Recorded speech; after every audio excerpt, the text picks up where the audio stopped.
Hello Sagittarius, Sun, Moon, Rising, Venus signs. Kamusta kayo? Sana po nasa mabuti kayong kalagayan. Welcome back po sa Star Tarot.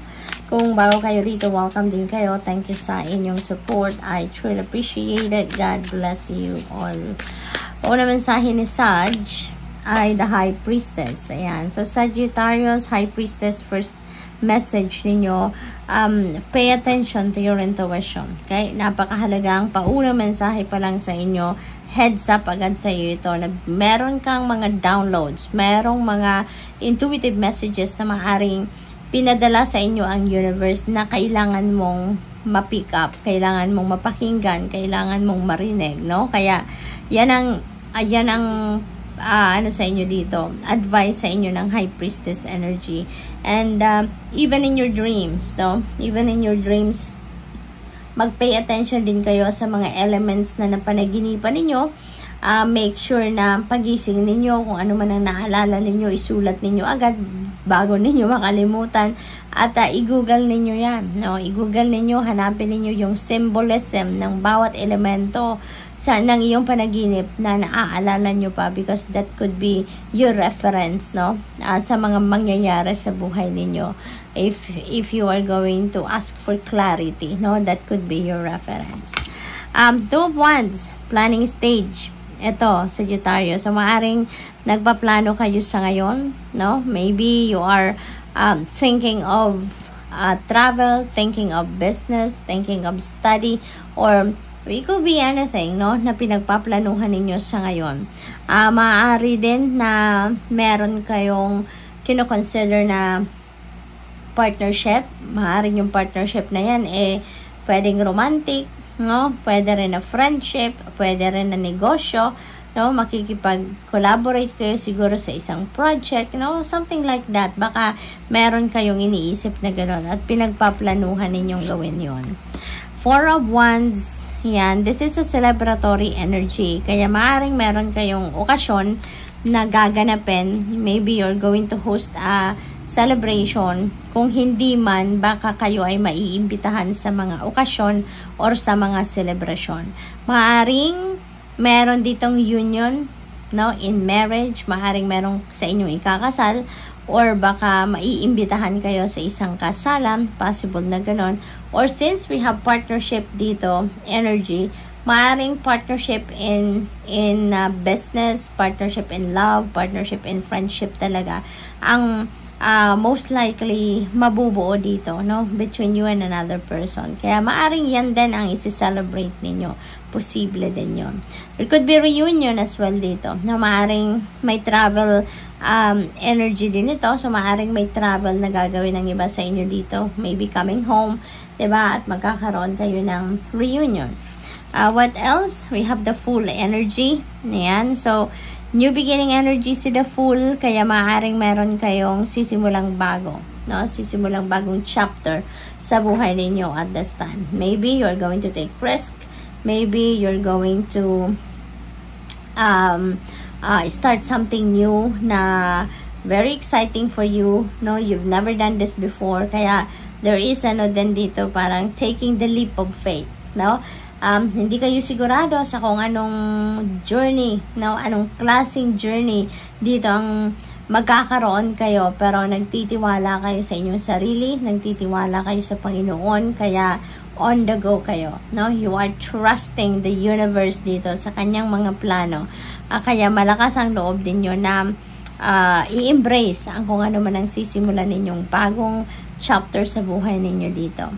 Hierophant energy. Maybe ang iba sa inyo ay ikakasal talaga, no?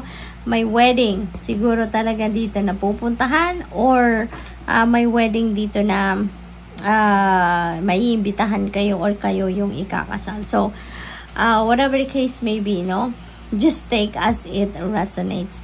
Possible din na ang iba sa inyo dito focused on study, focused on education, focused on learning, no? Para sa sarili ninyo, para sa enhance ninyo ng inyong mga talent, skills, or gifts, or totally different path, no? Siguro ang pinag-aaralan ninyo sa ngayon. We have 7 of Swords. Mag-iingat kayo, Sagittarius. This is a heads up for you na mag-iingat kayo because maybe there are people around you na low vibration, no? Low vibration people could be around you at mag-iingat kayo sa kanila kasi maaaring merong mga sinungaling sa paligid ninyo, merong mga magnanakaw, mambubudol, scammer, something like that, along those lines. Kaya hindi ninyo malaman dito kung sino yung honest, sino yung mapagkakatiwalaan ninyo at sino yung hindi.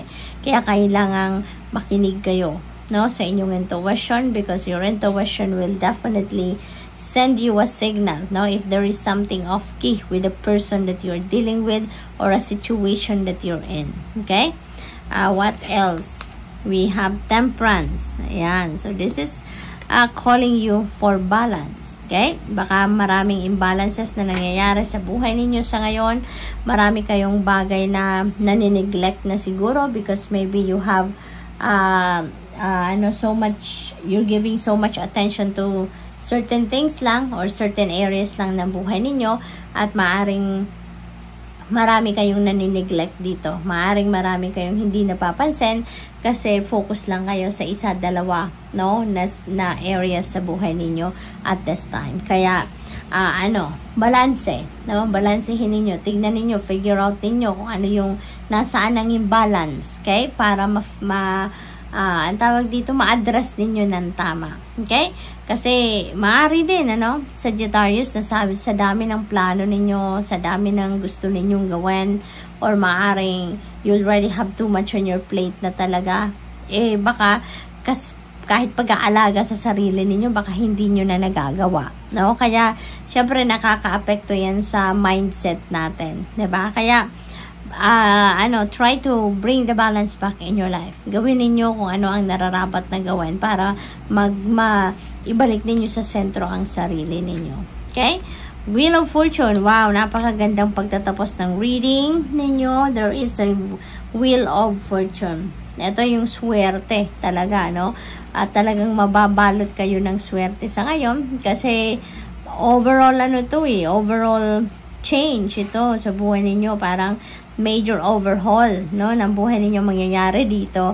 Lalo na kung meron kayong mga hindi masyadong magandang sitwasyon sa buhay at this time. Ito na yung pagkakataon na babaguhin na ng universe ang inyong situation for the better. Kasi there is also divine intervention happening dito, no? Lalo na doon sa mga Sagittarius na kumbaga you have hit the rock bottom na sa buhay ninyo. Maaari ngayon maaalis na yan, masusolusyonan ang inyong mga problema, aangat na din ang inyong sitwasyon sa buhay, you're going to rise above your situation and positive changes are coming. Okay? Magiging mas maayos na ang inyong sitwasyon, siswertehin na din kayo, hindi lang sa pera, kundi pati na rin sa mga bagay-bagay, no? Pamilya, relationship, anything. Gagaan na ang inyong pamumuhay sa ngayon. So, good luck. Thank you for watching. Love and light. Namaste.